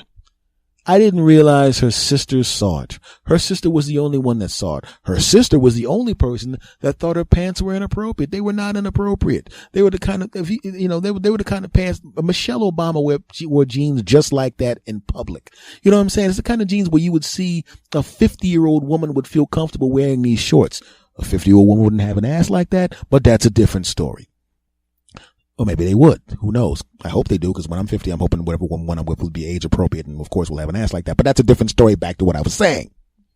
So I go and I do that, and her sister sees it, and her sister is the only person in the family that is one of those everything must be exactly 6.5, exactly everything must be exact and perfect, and everything must be rigid and everything, and nothing can be out of order and everything. And I believe everything should be this, that, and women should wear skirts to be exactly 1 inch below the knee, and we must do this and that. And she was the only one that saw the loving buttock squeeze. No one else saw it. Most of them probably wouldn't have cared. They already knew we were dating for a while. They knew they could put 1 + 1 = 2, and little did they know that 1 + 1 = 69. Back to the story. So she sees that, right? And we're having a great time. Now, this is the older sister of the girl that I'm seeing. And she liked me as a person. She didn't hate me. She saw me squeeze her sister's delicious buttocks. She knew we were getting it on. She wasn't upset by that part because she figured we were going to get married, and we probably would. But I'll talk about in another podcast why that shit didn't happen. No, that's a different story. So she's not upset by it. Okay. I mean, by that. She was upset by the fact that it happened with people in the room, even though she was the only one that saw it. So they're leaving, and she goes, I want to talk to you. And not me, my girlfriend. And she takes her in the other room, and I hear them talking. And then she walks out, and my girlfriend walks out with this look on her face as if to say, couldn't you just die? Because she sat there for 25 minutes reading my girlfriend at the time the polite riot act about the fact that it was an inappropriate public display of affection. You should not have done that. You need to go talk to S and make sure he knows that even though I know you're sleeping together and I don't necessarily think that's the right thing to do, but he seems like a nice man and he's cute and he's this and he's that. And I mean, he's good to you and you seem happy, but I mean, I understand. I know he's going to squeeze your bottom, but that's something you should do. And there's no one there and it's wrong and disgusting and basically just kind of ruin the whole vacation with that moment. And cause she's one of those ladies, I'm sitting there going, what is it like with her husband? If you're dating someone for 2 years and they're together and they're happy and the guy walks up and give a little rub on the butt in their place. Well, it's my girlfriend's house. I wasn't living with that girlfriend. It was in her house. And I'm getting, what's the problem? They all knew we were getting it on. Come on. We think I'm going to date someone that looks that delicious and I'm not going to jump on top of her? And at the time I looked incredible. I mean, I'm still cute now and I'll be incredibly and delicious in a year when I'm back in shape, or 6 months beyond. To be more honest, when I'm back in shape, I'll be, but I'm not now. But then I'll be, you understand? She's the kind of person that probably has it scheduled on the calendar. Okay, Philip. Unlike my sister who allows her cute boyfriend to squeeze her buttocks, you only get to see one breast 1 day a month. Here's the left one. You have exactly 7.7 seconds to look at it. 1, 2, 3, 4, 5, 6, 7, 8. Oh, you went over. That means you don't get to see it next month. We're not having children, so you get to have sex 3 times a year. You had, She was one of those. And I never understood that. People that's so rigid about that kind of thing. That just kind of come in and mess everything up. That's the thing I never understood. It's like, it's funny how the family can show up, and because like the friends are along the lines of, usually if you got a good friend and they see that you're happy, but they're just not that thrilled with the person you're dating, they'll come around just enough to be cool, but then they'll be busy, and you'll kind of fall into a pattern of them not being around the spouse, and everyone kind of silently knows they don't like each other, but they don't hate each other, and they don't they're, hey Margaret, hey, they'll say hello to each other, but they won't interact too much, but they both love you as the person I'm describing. So they'll be cordial to each other. And most times they don't hate each other. They're just not, they just don't connect. No big deal. But the thing is, the friends will look at it and go, well, they're happy. So, hey, if they're happy, I'm their friend, whatever. But the family, man, family will be like, I don't give a crap what you want. We don't like them. Get rid of them.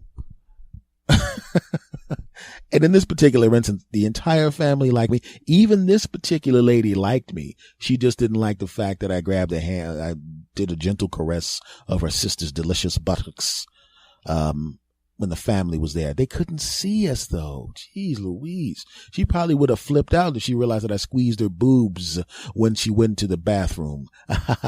Yeah, that's right. I hope you're listening to this. I squeezed her breast that same day. Yeah, that's right. You were upset about the whole thing with me rubbing her butt, and I squeezed both her breasts when we both walked into her bedroom. She went in there and she said she wanted me to help her carry something. Yeah, she wanted me to help her carry something, her breasts, and I carried them. Yeah, that's right. And remember when we went to the store to get something do you know what the store is? I'm asking Anthony, did you come with me to carry me? The store is around the corner. You think it really took us an hour and a half to get that little bit of crap from the store?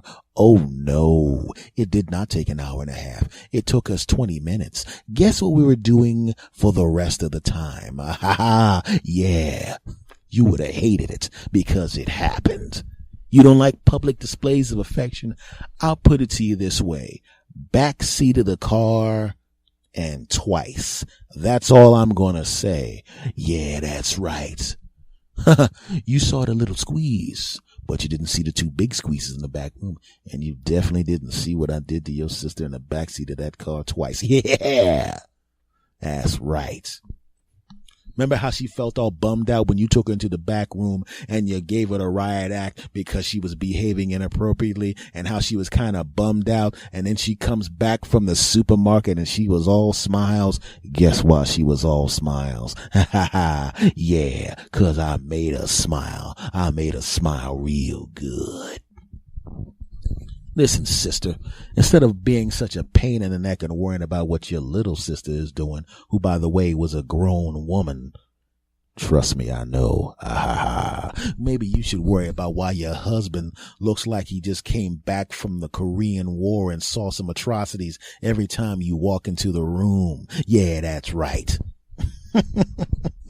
That man had the most vacant eyes I've ever seen in my life. I've never seen anybody that miserable at the same time trying to keep a smile on his face. That was his eyes were miserable and sad, and his mouth was smiling.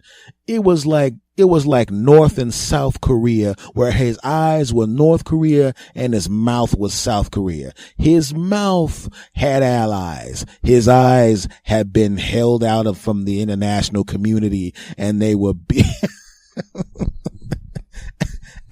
being oppressed because they were right there with the brain, and the brain was going, we're married to her. I don't even want any internet up here in North Korea. And if I have it, I'm just going to use it to try to hack movie companies that make bad comedies about us. And the bottom half of his face was like, look, at least I get to eat. I can have some pizza, something like that. I can sing some songs, and I can have the joy of talking to people that are not her. Because that's what his head was like. His head was like Korea, the top half where his sad and vacant eyes were North Korea, and the bottom half of his face was South Korea. That's right. I could never be married to somebody like that, And it was really weird that it's like, as big as her family was, and they were all gorgeous women. Of course, my girlfriend at the time was more gorgeous. Now, granted, we're not seeing each other anymore. We haven't seen each other in years, but we're still friends. And if she wises up, we can be friends with benefits. Yeah. Okay, that's not going to happen. But that's the thing, man. Your family comes over and it just turns it into this whole big routine. I hope whoever I wind up married to, if I get married, I hope I just find somebody who's just cool, man. Just like cool to be with. You know what I mean? Cool to be with, fun to be with, man. Someone whose family doesn't mind if I squeeze her butt in front of them. I'm not going to squeeze my girlfriend's butt in front of her family.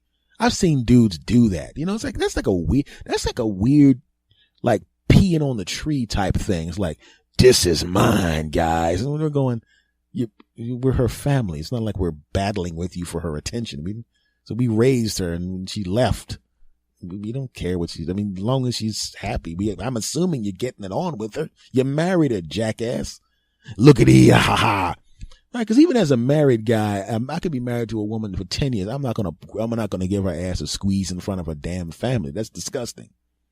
I know what you're going, but you just did squeeze a girl's ass in front of her family. I said, no, I was there with her family and I snuck a squeeze, and one family member just happened to see me squeeze her delicious buttocks. I didn't walk out in front of them and go, listen, excuse me, girlfriend's family, honey, turn around. See this butt?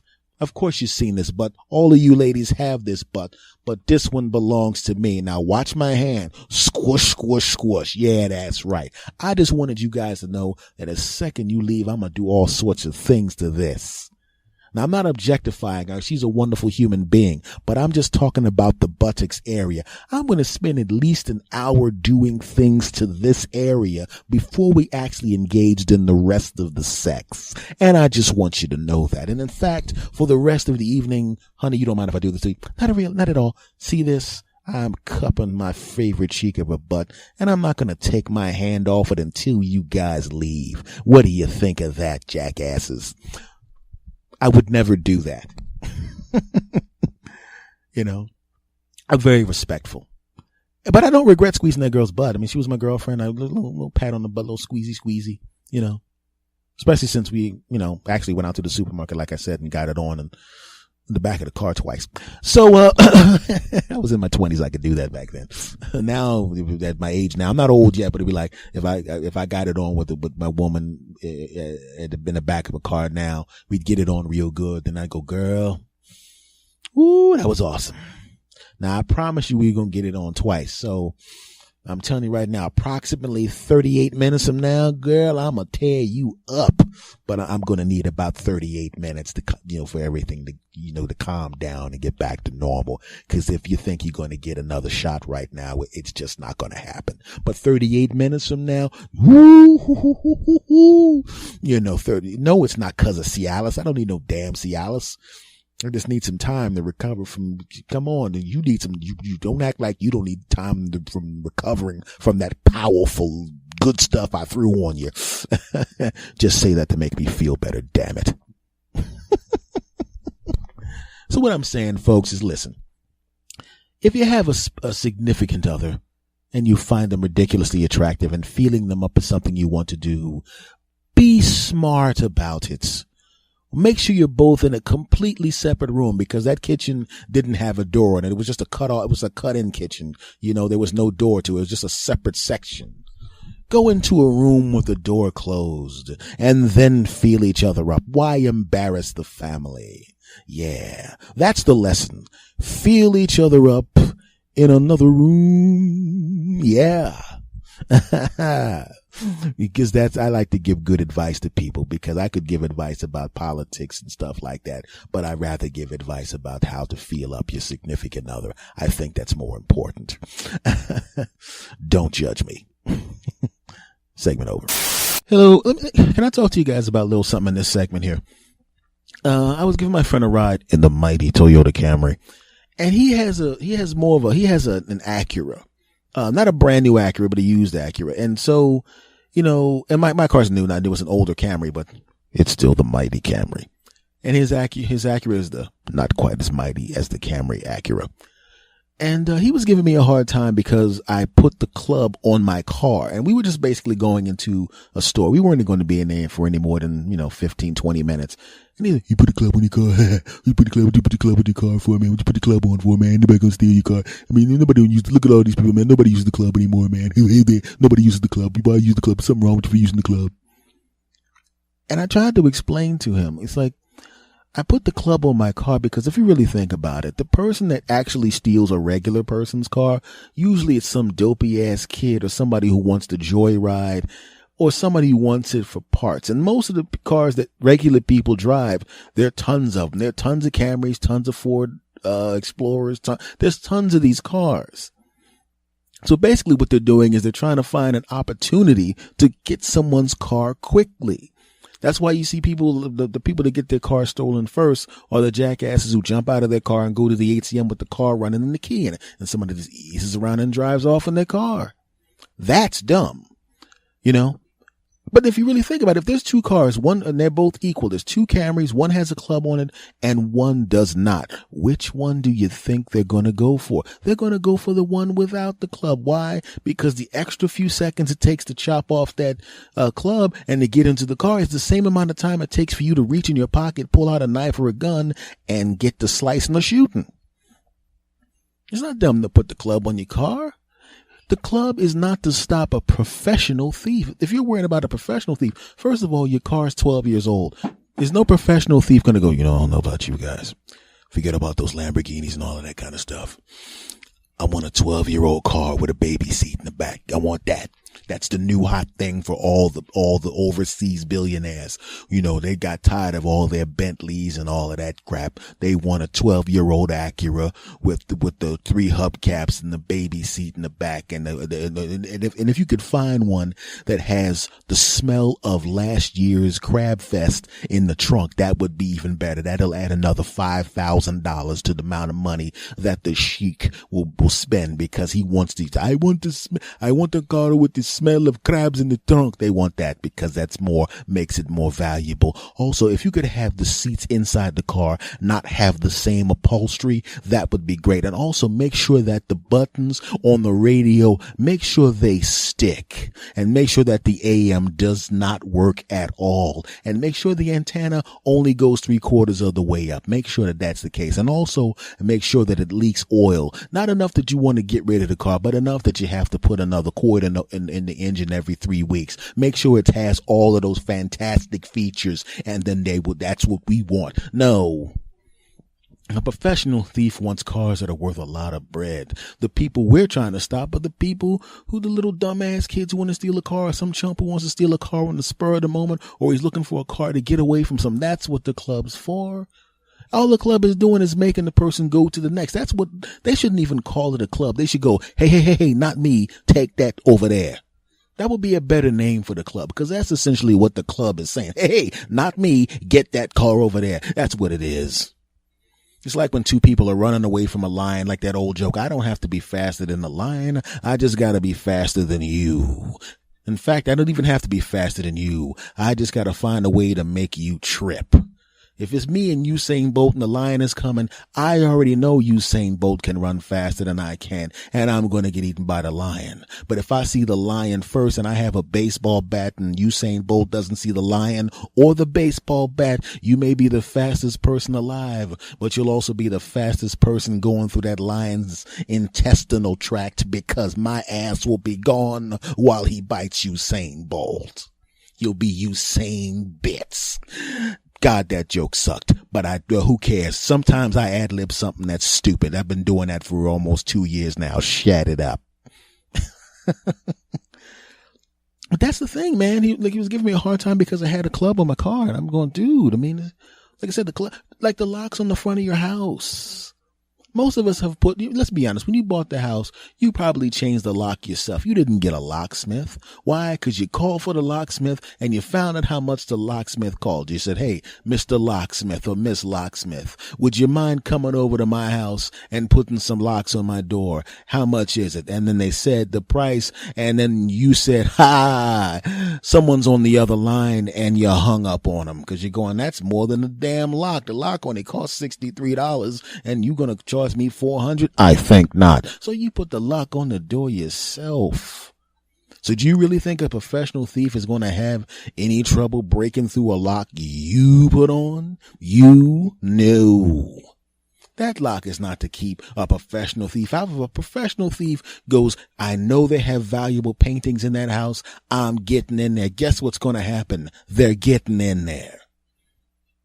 You know what that stupid sign that says this house has an alarm on it and those locks on your doors for the people who aren't that good at it. All locks and clubs are just for criminals that aren't that good at it. That's right. It's like when you go to karate class on the weekends or something like that. You're not good enough to become a UFC fighter. Get the hell out of here. You couldn't even beat the round girls there because they've picked up a couple tips by seeing these people in person. You would actually go up to a UFC fighter, and the UFC fighter, even if you studied on Fridays and Saturdays when you have the time and when your wife lets you out of the house, punk, know what would happen? You'd get your butt kicked by the UFC fighter. In fact, I probably would kick your ass, but you're a listening to my podcast, so there's no chance of that happening. I'd be too busy sucking up to you. I should not have said that so where you could hear it. Different story. Stop it.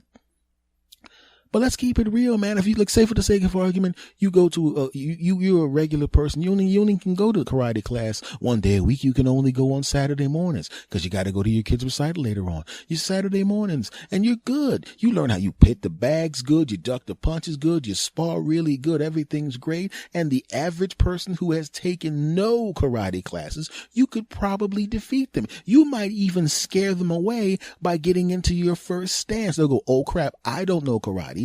That guy knows karate. You may just be a yellow belt, but you can beat that guy because you know a little bit of something. There's muscle memory. You know how to throw a punch and throw a block and all of that kind of stuff. But you can't beat a person who's got a black belt. You can't beat somebody who's a UFC fighter. You can't beat somebody who's an Invicta FC. You can't beat anybody. Why? Because they're a professional. Ronda Rousey would whoop your ass. Yeah, that's right. But it's enough to scare away the person who's not that good. That's the trick. That's what the club is like. The club is like taking karate classes on a Saturday. Good enough to scare away most people when you get into your stance. But if a real professional person came up, you wouldn't stand a chance. Yep. And he won't put a club on his car. You know, and let's be honest, odds are nothing's going to happen to him. I mean, if you really think about it, I put a club on my car every time I get out of it. But as it turns out, that time I got carjacked, I was going to get out of the car. And had I gotten out of the car and put my club on the car and gone into the store with my uncle and said, you know, because I was thinking about buying a soda that day. It was really snowy outside, and he goes in to buy some stuff, and I was going to drive around. I was going to wait outside of the store, drive around and take him home. And I was thinking about, you know, I should go in there and get a little something on him. Give me a bag of Doritos and some soda or whatever. And if my first instinct had happened, if I had gotten out of the car and actually walked into the store with my uncle and made that purchase, that jackass that carjacked me would have walked right past. And what would have happened? He would have waited till he saw somebody else sitting in their car and not paying attention, and he would have carjacked them and not me. I would have never known the feeling of being carjacked. I would not know what it feels like to have a cold gun pressed to the side of my head. You know? The club. It was a crime of opportunity. A professional thief would have never gone, I know what I'm going to do. I'm going to get this guy in this really old car, and I'm going to take this car and make no money off of it and risk attempted murder or murder charges for shooting this guy who didn't do anything to me. No. But the jackass who did, but this jackass did it. You know, like I said, man, the professional is not worried about your punk ass car. And the club is not for to stop a professional. The locks on the doors are not to stop a professional. You got to think about that. When you move up to the next level, man, some of the things that we worry about are kind of dopey. I remember I moved into a neighborhood in Los Angeles. It was a really, really bad neighborhood. And it actually was in Hollywood, to be honest with you. And my apartment was basically where they actually ripped down my apartment complex to put where they have the Oscars now. And so I lived right there. So across the street, there was a sign between one of the blocks across the street that literally said, "We are videotaping everything here. Don't sell drugs here," or something along those lines. Now, do you really think a sign and video is going to stop that's not for the high level drug dealers? The drug dealers that are actually out of the country, the drug dealers that are living in mansions, the drug dealers that are 500 or 600 levels up than the street drug dealer, they don't care about that sign. It's not their problem. They ain't worried about that. That sign's not stopping. And in fact, the street level drug dealers, I drove by, and before I had a car, I walked by, and I saw drug dealers doing drug transactions under the sign, pointing at the sign and laughing. You know? You know, I mean, I've literally walked by and I heard a guy going, look at that shit up there. Hey, and he grabbed his balls, videotape this mother jumper. He didn't say jumper. So that sign was a waste of time. It didn't mean anything. But later on, when they realized, surprisingly, that the sign wasn't going to deter drug dealers, they started to have police officers patrol. Now, the police officers patrolling and being serious about patrolling, that stopped the drug dealer, right? So like I said, the low-level stuff is not to stop the professional person. It will stop a new guy. Oh, God. Oh, drug dealer. Oh, I better not do it. A new guy who's just starting to be a drug dealer, who hasn't been burned into the practice yet, who hasn't decided to make that his career yet. He'll go, I'm going to sell this weed. Then he'll see the sign and walk away. Oh, God. It'll stop him. It takes a lot more to deter people when they really want to do something. You've seen that in your relationships. You've seen somebody you thought was incredibly attractive. She's or he's and you saw the signs. You saw that the person was a D-bag. You knew that. Sometimes you'll actually try to get rid of people by being a D-bag. But the person that wants you bad, they're coming. Somebody like me who's immediately looking for those signs are going to go, I don't like the way she stabbed that waiter in the throat. I think that's not the girl for me. But those bad behaviors, they're not necessarily for somebody like me. I won't go near you if you're a horrible person. But some people will see your boobs and go, I really don't care. I mean, I didn't like that waiter anyway. In fact, I was kind of turned on by the way she stabbed him. I was really sexy. I like that. You know, so that's the thing I was trying to get across to my friend. I didn't say it in his actually I did say it I actually said it in a more long-winded way than I'm saying it to you, if you can believe that. But like I said, the club is, you know, it's a deterrent for the people that I'm worried the most about. You know, the people I'm worried the most about are the people that want to steal a car on a whim. And that's what the club is a deterrent to. You know, it's not to the professional thief I'm worried about. And it's easy to take on and off. And as it turns out, his car has been stolen. Surprisingly enough, like I said, he never put a club on his car. He puts a club on his car now. You know, I know people that don't lock I know people that didn't even lock their doors. I don't even understand the concept of not locking your door. That doesn't make any sense to me. You know, I know people that, I know a guy that, I'm sitting there going, it's like, why don't you just run up the steps? I don't feel like going back up the steps. Anybody gonna walk in there, and they're right. Most people aren't going to have the balls to walk up to a door, twist the door, and walk into somebody's house. Most people are not. But it's happened before. I know people that have walked into their house and seen somebody diving out the back window. Lock wasn't touched. They forgot to lock the door. Why you always check the door so many times before you leave?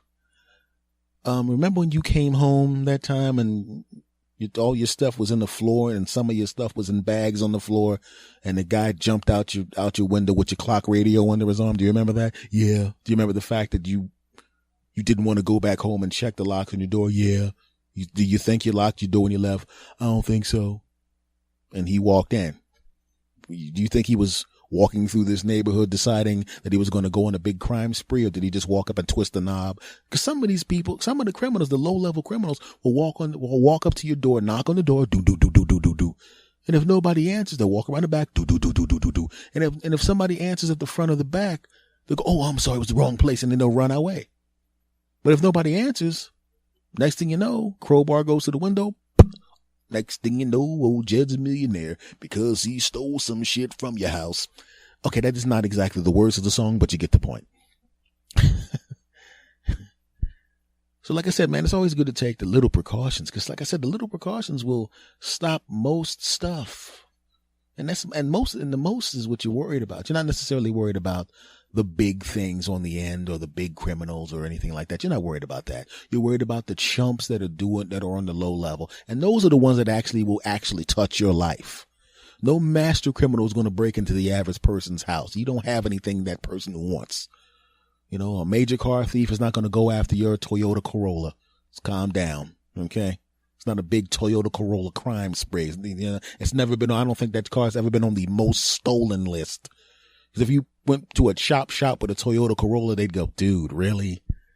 What do you got, a quota of cars that you have to steal? You have to steal 15 cars a week. You had 14 cars. You looked at the clock and you just decided to steal this at the last minute. Okay. That's why all the other criminals are laughing. We were actually in here cutting cars up. Real cars, jackass. Not that there's anything wrong with a Toyota Corolla. I mean, I would probably have some respect for you if you at least had the mighty Toyota Camry. But if you bring a Camry in here, we don't have the heart to cut a Camry up because of the genius of that car and the people who drive it. But to come in here in a Toyota Corolla, you should be ashamed of yourself. We should just slap you in the mouth for wasting our time. I'm not even going to turn on my torch to chop that car up. If anything, we should chop you up for wasting our time. We would have had more respect for you if you came in here with a bike, you jackass. Now get out. So this is for those of you that ridicule people like me that put their clubs on their mighty Toyota Camrys. I say, shut it up. I don't care what kind of car you drive. Don't you want to save your car? Don't you want to stop your car from being stolen? Well, dag nabbit, you need to put that device on your steering wheel and save your car. I mean, think about it. Who knows more about saving valuable vehicles than someone like me, an owner of the mighty Toyota Camry? Who has the most intelligent car owners? Some of these other chump cars that cost a lot of money for no reason, or someone sensible who drives the mighty Toyota Camry? That's right. So put the club on the car, damn it. It'll save you a lot of money. Your insurance premiums won't go up. And you'll also have the joy of walking up to your car and seeing that big, bright, yellow piece of metal that never has matched any car ever. Why don't they put some colors on those things that actually match the interior of a regular car? You always got these clown colors on there. Whatever. I know that the color is there to make the club visible from far distances. So a person who was going to steal a car will see it and go, I'm not even walking over there, because that person is very, very sensible. And even though that car is not a mighty Toyota Camry, at least that person has enough sense to put that club on and stop me, petty thief, from stealing their car. I'm going to walk around this parking lot and put my mask on and steal the car of someone too dumb to put a club on. Yeah, I'm sure that's what the criminals are saying, at least in my fantasy. Segment over. Let me ask you this, because I'm working out because I want to get back in shape. And every time I see the TV commercials, all I ever see is people talking about, they show you the after picture. They show you the after picture. This is what it was before, and this is what he looks like after. And what they don't tell you about is the 8 months of grueling working out and eating right that got the person from one side to the other. And that's just not cool, man.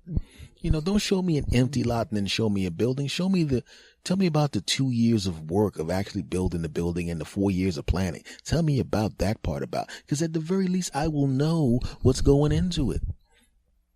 Don't come up with these stupid pills and these drinks that make it. Come on, man. You and I both know that crap doesn't work, so stop it. You know what I mean?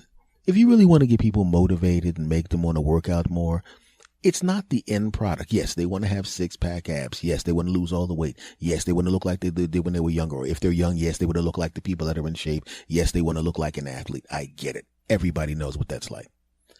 But if you really think about it, if you want to motivate people and get them to work out, what you need to do is find a way to make working out stop hurting. That's the trick. Because that's what everybody complains about. Nobody complains about the time. Nobody goes, you know what? The intense pain doesn't bother me. The 45 minutes, that's what really bothered me. Nobody says that. Right? Everybody, because if you really think about it, if you do something that you enjoy doing, you don't even realize that the time went by. If you actually worked out and it didn't hurt, you would probably work out longer. Is there any way we can do that? Now, I'm not talking about like when you have a football player and you put the football player back out on the field after he's injured. I'm shifting in my chair if you're wondering what that sound is. You put a football player out after he's been hurt. You give him a shot in the leg, or we give him a shot and get it back out there. And then the guy is 40 years old and he can't walk without having his leg attached to the lawnmower. Come on, man. I'm not talking about that. I'm talking about, come on, people. Is there any way where you could at least change the sensation that we feel? Make it feel warmer when the muscle is starting to be overworked. Make it tingle or something, but just get rid of the pain. I don't care about it for me per se, because that kind of pain doesn't really bother me. Because recently I started bench pressing, and being a jackass, I added a little bit too much weight on the end just to, you know what? I did so good with this weight. I'm going to add a little more on there because I'm the man. And I went home and I woke up at 2:00 in the morning, and I was going, I don't know why someone came in here and took 2 table saws and attached them to the inside of, to the inside of my shoulder blades on the front. Not the shoulder blades, but inside of my shoulder, right where the pec attached to the sides. I was wondering why someone would come in here and run a chainsaw on both sides of my body like that, because that's what it felt like. I couldn't even sleep. It hurt so bad. Literally, I was awake for 24 hours straight because it was like just intense pain. Whenever I would turn the steering wheel, I would go, apparently those people with the chainsaw seem to have broken into my car and hit me with the chainsaws again. No, I overworked myself. So I'm not saying I want to get rid of any kind of indication that you hurt yourself, but can we just get rid of the pain? It's got to be another way, right? And that's what we got to do. Because I'll be honest with you. If you actually went on and did a TV commercial, hi, remember how it hurts to work out? Well, we got this new pill where it doesn't hurt to work out. You just feel a tingling sensation instead of pain. So you know it's time for you to stop. Really? That's right.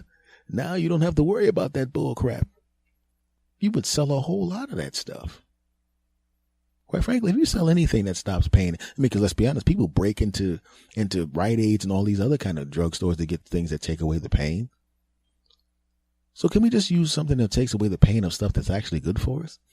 Isn't there a pill that we can take to take away the pain of listening to your mother-in-law drone on about how you need to work harder for her daughter, or to make the daughter not have to listen to that crap from your family saying all sorts of stupid crap? Shouldn't there be a pill? You take the pill, and instead of hearing them drone on about stupid crap, you actually hear your favorite hit song from whenever you were a teenager, right? You put a pill in, and only, somebody else is running their mouth talking about stupid stuff, and you're hearing the soundtrack to Purple Rain, or you're hearing, Eminem's latest album, or whatever the hell was happening when you were a teenager. Or if you're an older person, Martha and Vandellas, or whatever was there, that's all you hear. That would be great. You'd probably actually sell more of those pills than you sell of the damn workout pills. Your family's a bunch of jackasses. Take this pill and you won't have to hear that crap. Yeah, that's right. In fact, if you would give people a pill where they couldn't hear political commercials, you take the pill and the political commercial comes on, and the only thing you can see or hear is American Gangster starring Denzel Washington. Yeah, that's right. I like that movie. Yeah. Or the outlaw Josie Wales or something. Give me something except a political commercial. And then when the pill wears off, you go back to normal. I would love that. Okay, actually, I would not love that because I make a living talking about that stuff, but it would be good for you people. But that's the thing, man. If you really think about it, that's all we ever do in life is just try our best to try to get away from pain. That's all it is. That's why people like getting it on so much. Part of it is the biological imperative of, procreating and making babies. But the other part of it is because it feels real good. Let's be honest, it's more about it feeling real good than the babies thing, because why do we sell so many condoms and birth control pills? Because we don't want to have babies. We just want to feel real good. That's all we want to do. We'll escape pain and feel real good. Let's keep it real. That's why you're listening to me. Because listening to me, to you, of course, feels real good. And I don't blame you. Tee-hee. So wouldn't you like a pill like that just takes it all away, but has no bad side effects that you'd have to listen to for 20% of the commercial when you're watching the commercial? Because whenever you watch a commercial for some kind of pill, 20 to 25% of the commercial, the last 25% of the commercial is some guy talking at the speed that I'm talking right now, telling you about the side effects, death, anal leakage, balls explode, eyes roll out, set yourself on fire, kill yourself and jump out a window. But other than that, ask your doctor. So all I'm saying is I want you to get on that, pharmaceutical companies. Get on that, damn it. Find a pill that makes your mother-in-laws and father-in-laws and all his other relatives from your wife's side of the family sound like your favorite song from when you were a teenager, and come up with a pill that makes the political commercials look like American Gangster, but then starring Denzel Washington. And then you make that pill and also make a pill that makes working out not hurting, just tingle instead of hurting, so you can work out and you'll have no excuse. So you don't have to punk out of working out, because that's why you stop working out, you punks. And you make $1 trillion. I'm just saying, I'm trying to help you. I'm trying to help you help other people, because that's what I do. Segment over. Well, folks, this has been episode number 307 of the S. Anthony Says podcast. Hope you dug it. I'm pretty sure you did, because even when I made these things that didn't make it into the first, into the show the first time, I was even incredible back then, right? Go along with me and say that I was incredible, you bastards. Thank you guys for everything. Thank you for listening to me for 4 years, and we're going to keep going. We're going to keep going, my friends. Do me a favor. If you're not following me on social media, please do. On Twitter, it's, for me, at S. Anthony Thomas. For the show, it's at S. Anthony Says. I am also on Instagram at S. Anthony Thomas. And my friends, I have a YouTube account that I'm beginning to use. Just go and search S. Anthony Says, because that is my YouTube account. Oh yeah. And if you're on Facebook, just go to the search box and type in S. Anthony Says and like the fan page. I would appreciate it. And if you love the show and you're listening to it on whatever podcatcher you're listening, please leave a 5-star review and tell everybody that you love the show. Much love to you. And for those of you that don't know what email address, and Lord knows I know some of you do, because you write weird shit. I mean, great emails. Thanks for writing, you bastards. But for those that don't know the email address, I only have one. It's talk2santhony@gmail.com. talk2santhony@gmail.com. And it's TALKTO. And then, of course, my name, S. Anthony, @gmail.com. Folks, much love to you. Thank you for checking out this episode, and I will talk to you next week with new stuff. Okay, you bastards? You're damn right. Are you ready for the theme song after I say goodbye? Are you going to say goodbye with me the way I've been saying it for years? Are you ready to do it on the count of 3? Of course you are. Here we go. 1, 2, 3. S. Anthony